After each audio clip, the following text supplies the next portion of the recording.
n'ai pas encore eu l'occasion de saluer. Ça fait vraiment plaisir de se retrouver ensemble, de passer un temps ensemble. Et j'avais envie de commencer une thématique. Donc tous les prochains dimanches, nous allons essayer de traiter d'un sujet ensemble, les héros de la foi. Alors pourquoi les héros de la foi? Je me suis vraiment... Ça faisait un moment, j'avais vraiment envie de rentrer dans cette thématique. Et je me suis dit, mais en fin de compte, à l'heure que nous vivons, ce que nous vivons dans nos vies, pourquoi ne pas s'inspirer des héros de la foi, du livre de Hébreux 11? Alors vous les connaissez certainement, et vous avez certainement déjà entendu parler d'eux. Et je crois qu'à l'heure actuelle, oui, c'est vrai, on a besoin d'avoir des gens inspirants, des gens sur lesquels aussi je peux m'inspirer, parce que je crois que, effectivement, on doit, et c'est bon de pouvoir s'inspirer de personnes qui ont vécu des combats comme nous, qui ont vécu une vie comme nous, avec des défaites, comme nous en vivons, avec des hauts, avec des bas. Alors oui, je peux m'inspirer, ce sont des personnes réelles. Et ça aussi, c'est intéressant. Ce ne sont pas des personnes fictives. On n'est pas en train de parler de personnes, de bandes dessinées, des personnes imaginaires. Ce sont vraiment des vraies personnes qui ont réellement vécu. Voilà pourquoi je peux m'inspirer de leur vie. Alors oui, ça va être sympathique, je crois, de se promener comme ça dans cette galerie, avec des tableaux de personnes, Abel, Enoch, etc. Et avant de rentrer dans cette thématique, peut-être se poser la question, c'est quoi la foi? C'est quoi la foi? Ça a l'air tellement simple, mais c'est parfois les choses les plus simples, qui sont parfois les plus difficiles à comprendre. C'est parfois les choses les plus simples qui sont les plus difficiles à mettre en pratique.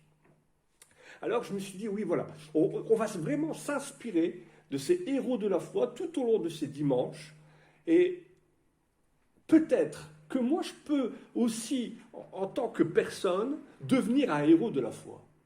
Et peut-être aussi que des personnes pourront peut-être s'inspirer de moi. Pas de fausse modestie. Les chrétiens ont une tendance parfois à avoir une fausse modestie. Je crois que c'est bien de se dire, je peux être un moteur pour quelqu'un. Je peux être un exemple pour quelqu'un. Ça peut être mon fils, ma femme, mon époux, mes voisins. Je peux être un exemple pour quelqu'un. Et encore une fois, pas de fausse modestie. Et l'apôtre Paul n'avait pas cette fausse modestie. Dans 1 Corinthiens, chapitre 11, verset 1, il dit « Devenez mes imitateurs comme je suis moi-même imitateur de Christ. » Là, je vais ouvrir une petite parenthèse. Devenir imitateur de Christ. Vous remarquerez une chose, c'est que dans toutes les religions, il y a cette envie de ressembler à la personne que l'on veut, que l'on loue. Comme par exemple, dans certaines religions, on se laisse pousser la barbe pour ressembler physiquement à celle non, vu que c'est une barbe, mais en tout cas à la personne à qui on veut ressembler. On va lire, on va prier dans la même langue pour justement avoir cette ressemblance, rechercher cette ressemblance. Dans d'autres religions, on se rasera la tête en vue d'atteindre, ou alors par la méditation, on va essayer de ressembler spirituellement à celle que l'on veut imiter. Mais la foi chrétienne, et c'est toute la force du christianisme, la foi chrétienne n'est pas de ressembler physiquement à Jésus. C'est pas, je ne vais pas me laisser pousser la barbe parce que Jésus peut-être possédait-il une barbe. Je ne vais pas vivre pour ressembler à Jésus, mais c'est laisser Jésus vivre en nous. C'est ça toute la différence. Être imitateur de Christ. Mais en fait, être imitateur de Christ, ça veut dire quoi? Ça veut dire que lui laisser la place dans mon cœur. Qu'il puisse vivre en moi. Et c'est toute la différence. C'est toute la différence. Laisser Christ vivre en nous. Alors que l'on soit jeune, que l'on soit vieux dans la foi, que l'on soit plus mature que d'autres, la foi, c'est pas évident. La foi, c'est pas évident. Parce que chaque jour, il y a un défi qui va s'ouvrir devant nous. Du moment où nous levons le matin, au temps où nous allons nous coucher, depuis le temps où nous avons pris notre baptême, où nous avons accepté par la foi Jésus-Christ en nous, et jusqu'au soir de notre vie, eh bien, le défi, ce sera quoi? Garder la foi. Garder la foi. Le véritable défi, c'est de garder la foi. Et à l'image de l'apôtre Paul, pouvoir se dire un jour dans son lit, sur son lit de mort, J'ai combattu le bon combat. 2 Timothée 4,7. J'ai combattu le bon combat, j'ai gardé la foi.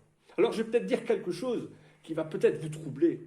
Mais entre le moment où nous avons pris notre baptême jusqu'au moment où nous allons nous retrouver face à face avec notre Seigneur, le plus important, c'est ça, c'est garder la foi. Tout le reste, pardon, mais c'est du remplissage. Je peux avoir le plus grand des ministères. Si je n'ai pas la foi ou si je perds la foi, ça ne sert à rien. Je peux avoir des œuvres, les œuvres magnifiques, mais si je n'ai pas la foi, ça ne sert à rien. Le véritable challenge qui s'offre à nous, le véritable challenge que nous devons relever, c'est garder la foi. Alors, garder la foi, encore une fois, c'est super facile à expliquer. Mais qu'est-ce que c'est dur à mettre en pratique? Encore une fois, hein, que l'on soit plus vieux dans la foi, que l'on soit mature dans la foi, ou que l'on soit jeune dans la foi, c'est ce qu'il y a de plus dur. Prendre le baptême, c'est facile. Dire qu'on accepte Jésus, c'est facile. Mais garder la foi dans l'épreuve, garder la foi quand le bateau il commence à tanguer, garder la foi quand on est en avion et que les trous d'air, vous voyez, ah là c'est compliqué. Ça c'est compliqué. Alors, d'ailleurs, même Jésus se pose cette question. Et il le dit d'ailleurs dans Luc 18, verset 8, « Quand je reviendrai, trouverai-je encore la foi sur la terre ?» C'est ça le challenge. Lorsque Jésus va revenir, est-ce qu'il trouvera encore la foi sur la terre?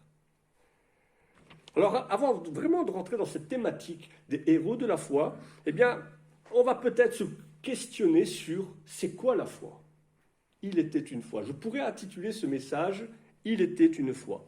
Alors ça paraît tellement simple. En bon chrétien que nous sommes, si je vous pose la question « C'est quoi la foi ?» C'est quoi la foi? Eh bien, on connaît tous cette réponse. Hébreux 11, verset 1, la foi c'est quoi? C'est une ferme assurance des choses que l'on espère, c'est une démonstration de ce que l'on ne voit pas. Alors ça, on connaît.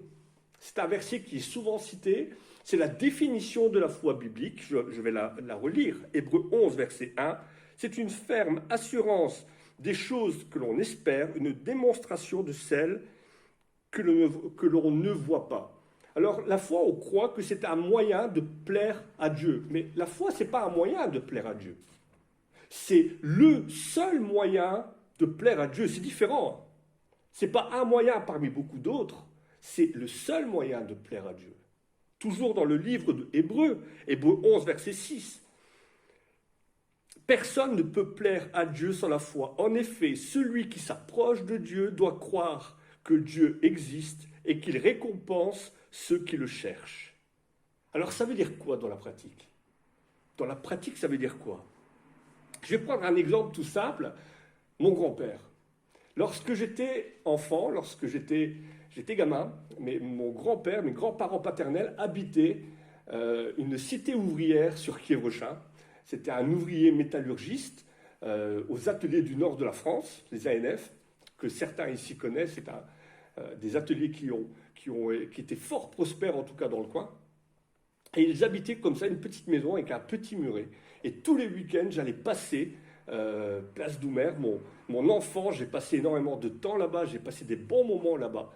Et j'avais avec ma sœur un jeu très simple, un jeu d'enfant. C'est-à-dire, on montait sur le petit muret, la hauteur plus ou moins du pupitre, et on sautait. Mais quand je vous dis qu'on sautait vraiment le saut de l'ange.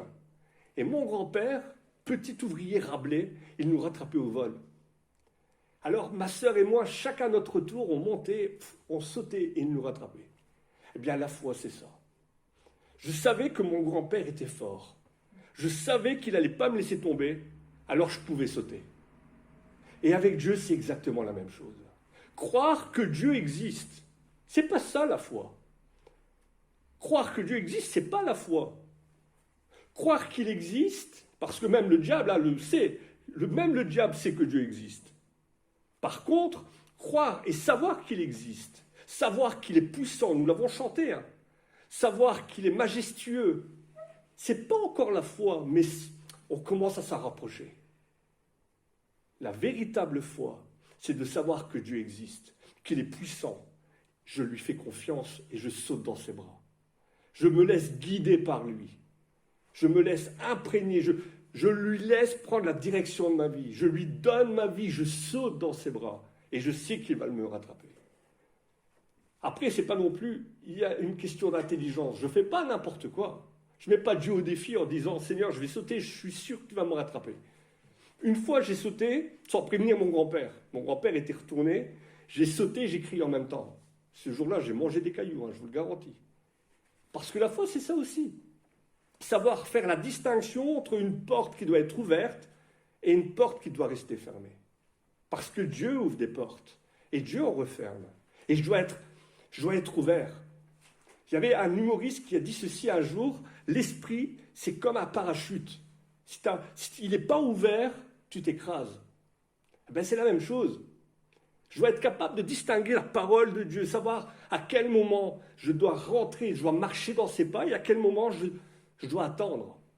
L'apôtre Paul, pendant tout son ministère, lorsqu'il va évangéliser toutes les provinces d'Asie, eh bien par moment l'Esprit va lui dire non, là tu attends, là tu attends, là tu peux aller maintenant, là tu peux rester, tu dois rester.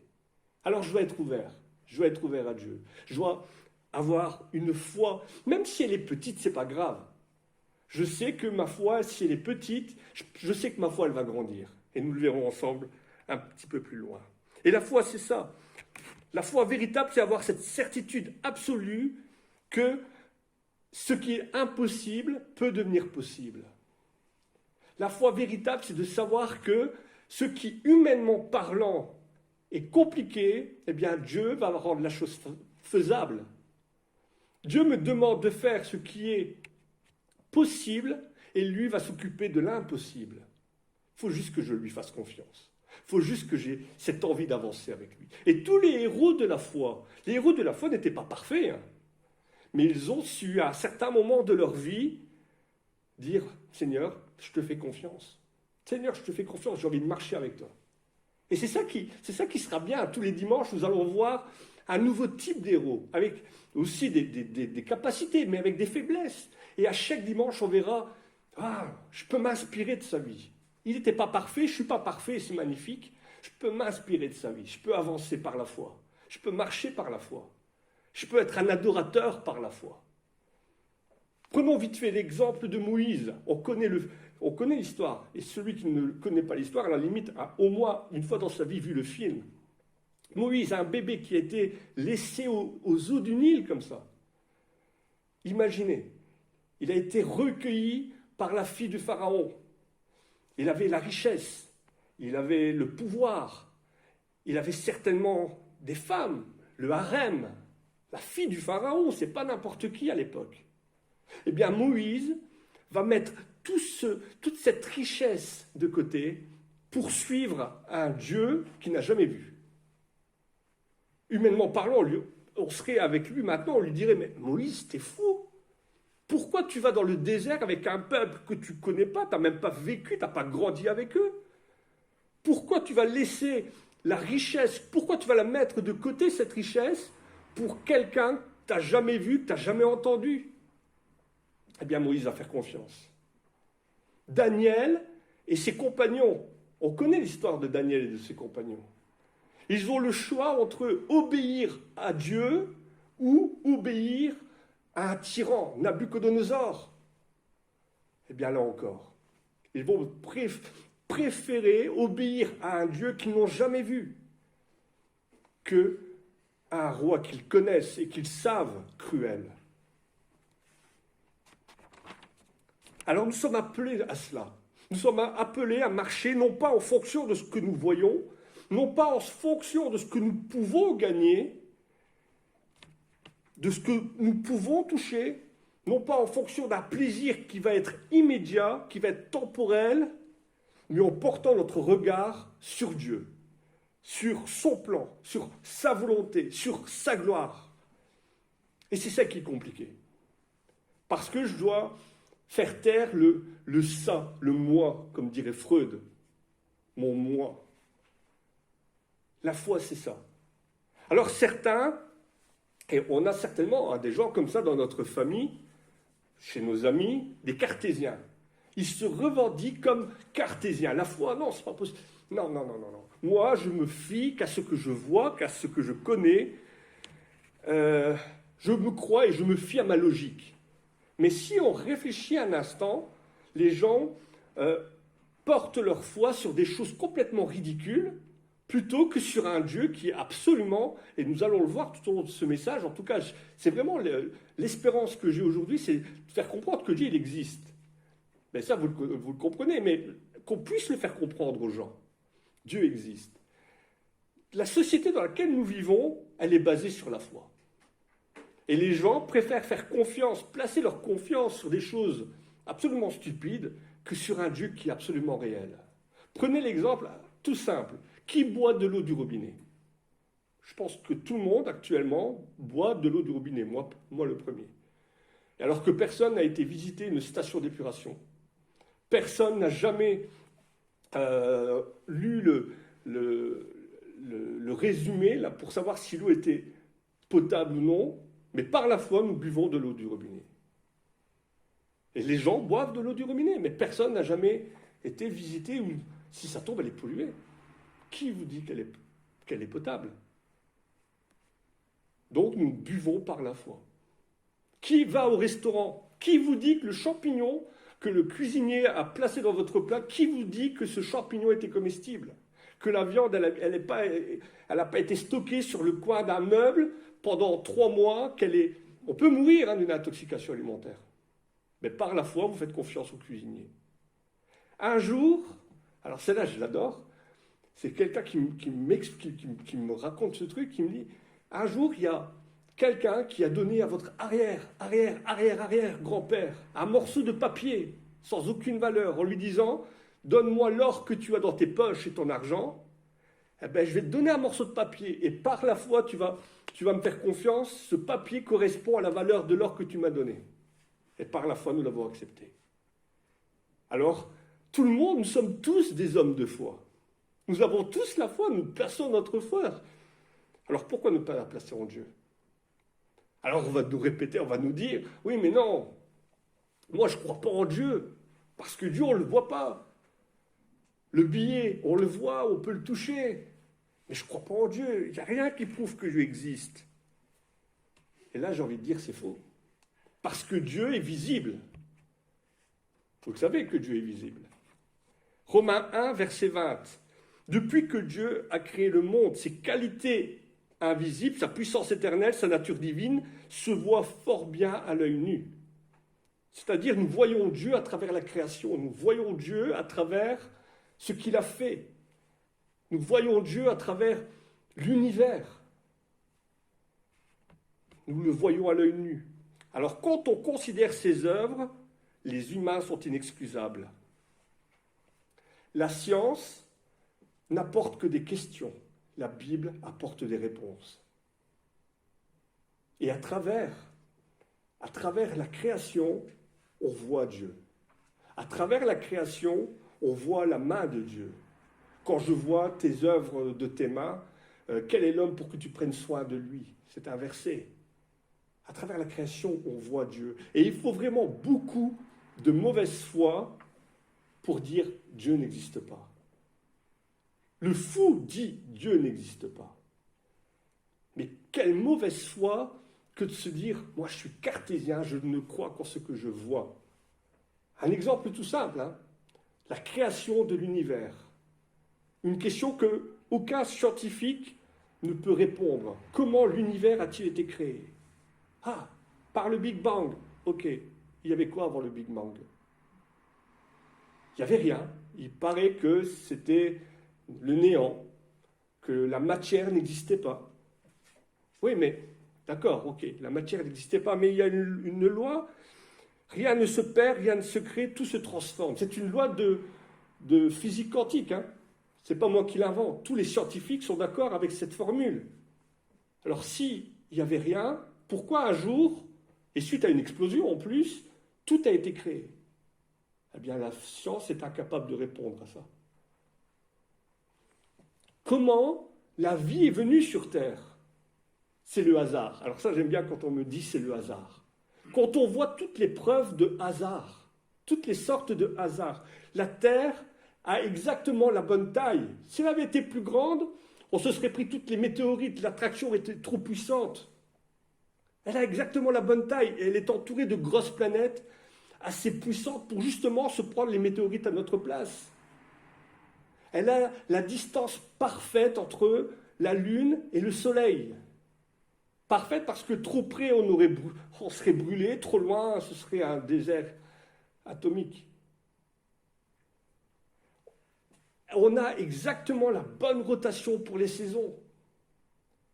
On a exactement la bonne température pour que la vie puisse prendre son envol. On a l'eau, la lumière, le soleil. Mais c'est le hasard, vous diront certains. Comment l'être humain est venu sur la Terre? Alors, je suis d'accord à tout entendre. Je ne vais pas dire que Darwin, ok, d'accord. L'homme descend du singe, ok.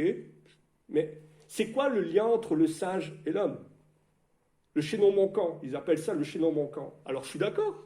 Prouvez-moi, donnez-moi. Ils sont encore en train de chercher le chaînon manquant. Ils cherchent, ils ne trouvent pas. Et ils ne trouveront jamais, hein, je pense. Ils ne trouveront jamais. Et ce que la science apporte comme question, la Bible apporte la réponse. Il ne faut pas aller chercher très très loin. Hein. Genèse 1, verset 1. Au commencement, Dieu créa. Genèse 1, verset 1. Au commencement, Dieu créa. La terre était informe et vide. L'univers était informe et vide. Effectivement, l'univers était informe et vide. Il y a eu le Big Bang. Et c'est le souffle de vie. Moi, c'est ce que je crois. Par la foi, je l'affirme. C'est le souffle de Dieu qui a, par sa puissance, tout créé. À moins d'avoir l'esprit complètement fermé, à moins d'avoir la mauvaise foi, il est impossible de concevoir qu'une telle complexité dans la création, qu'une telle puissance, qu'une telle harmonie puisse avoir eu lieu sans concevoir qu'il n'y ait pas eu un créateur. Même le plus têtu parle de hasard. C'est le hasard. C'est le hasard. La foi, je ne peux pas mettre ma foi en Dieu. C'est le hasard. D'accord, le hasard. Imaginez, vous avez déjà ouvert une montre ou un réveil. Vous avez vu la complexité des rouages, la complexité de tout ce qui compose, les petites vis. Vous avez déjà vu ça? Eh bien, mettez tout ça dans un sac et secouez le sac. Quelle probabilité existe-t-il? Peut-il y avoir que lorsque vous allez ouvrir le sac, la montre, elle soit complètement montée et qu'en plus, elle indique l'heure, à la minute, à la seconde près? Vous serez d'accord avec moi, c'est assez rare que d'une explosion, quelque chose de positif puisse